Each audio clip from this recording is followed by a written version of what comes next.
حضرت سیدنا یزید بن میسرہ رحمت اللہ تعالی علیہ فرماتے ہیں، ہم سے پہلی امتوں میں ایک شخص تھا جس نے بہت زیادہ مال متا جمع کیا ہوا تھا۔ اس کی اولاد بھی کافی تھی، طرح طرح کی نعمتیں اسے میسر تھیں۔ کثیر مال ہونے کے باوجود وہ انتہائی کنجوس تھا، اللہ پاک کی راہ میں کچھ بھی خرچ نہ کرتا، ہر وقت اسی کوشش میں رہتا کہ کسی طرح میری دولت میں اضافہ ہو جائے۔ جب وہ بہت زیادہ مال جمع کر چکا تو اپنے اب سے کہنے لگا، اب تو میں خوب عیش و عشرت کی زندگی گزاروں گا۔ چنانچہ وہ اپنے اہل و عیال کے ساتھ خوب عیش و عشرت سے رہنے لگا۔ بہت سے خدوم ہر وقت ہاتھ باندھے اس کے حکم کے منتظر رہتے۔ الغرض وہ ان دنیاوی آسائشوں میں ایسا مگن ہوا کہ اپنی موت کو بالکل بھول گیا۔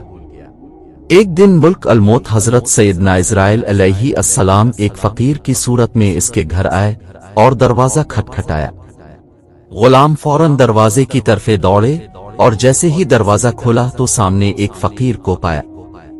اس سے پوچھا، تو یہاں کس لیے آیا ہے؟ ملک الموت علیہ السلام نے جواب دیا، جاؤ اپنے مالک کو باہر بھیجو، مجھے اسی سے کام ہے۔ خادموں نے جھوٹ بولتے ہوئے کہا، وہ تو تیرے ہی جیسے کسی فقیر کی مدد کرنے باہر گئے ہیں۔ حضرت سیدنا ملک الموت علیہ السلام یہ سن کر وہاں سے چلے گئے۔ کچھ دیر بعد دوبارہ آئے اور دروازہ کھٹکھٹایا۔ غلام باہر آئے تو ان سے کہا، جاؤ اور اپنے آقا سے کہو میں ملک الموت علیہ السلام ہوں۔ جب اس مالدار شخص نے یہ بات سنی تو بہت خوف زدہ ہوا اور اپنے غلاموں سے کہا، جاؤ اور ان سے بہت نرمی سے گفتگو کرو۔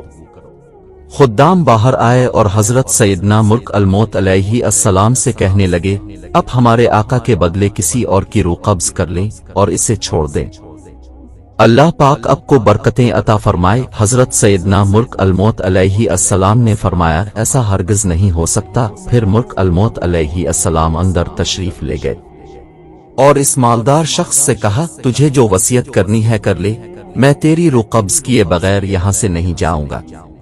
یہ سن کر سب گھر والے چیخ اٹھے اور رونا دھونا شروع کر دیا۔ اس شخص نے اپنے گھر والوں اور غلاموں سے کہا، سونے چاندی سے بھرے ہوئے صندوق اور تابوت کھول دو اور میری تمام دولت میرے سامنے لے آؤ۔ فورائے حکم کی تعمیل ہوئی اور سارا خزانہ اس کے قدموں میں ڈھیر کر دیا گیا۔ وہ شخص سونے چاندی کے ڈھیر کے پاس آیا اور کہنے لگا، اے ذلیل و بدترین مال، تجھ پر لعنت ہو، تو نے ہی مجھے پروردگار عز و جل کے ذکر سے غافل رکھا، تو نے ہی مجھے آخرت کی تیاری سے روکے رکھا۔ یہ سن کر وہ مال اس سے کہنے لگا، تو مجھے ملامت نہ کر، کیا تو وہی نہیں کہ دنیداروں کی نظروں میں حقیر تھا؟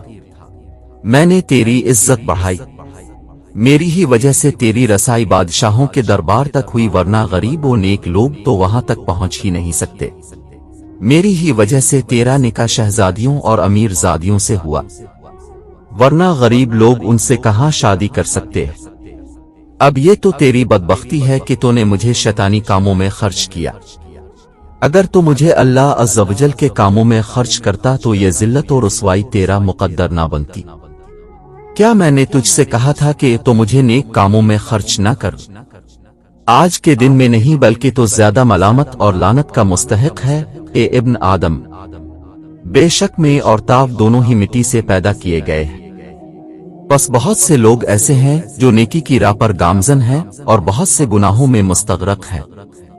امام ابن جوزی علیہ رحمت اللہ القوی فرماتے ہیں، گویا مال ہر شخص سے اسی طرح کہتا ہے، لہذا مال کی برائیوں سے بچ کر رہو اور اسے نیک کاموں میں خرچ کرو۔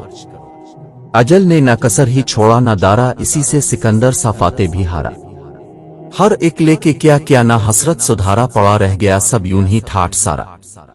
جگہ جی لگانے کی دنیا نہیں ہے، یہ عبرت کی جا ہے تماشا نہیں ہے۔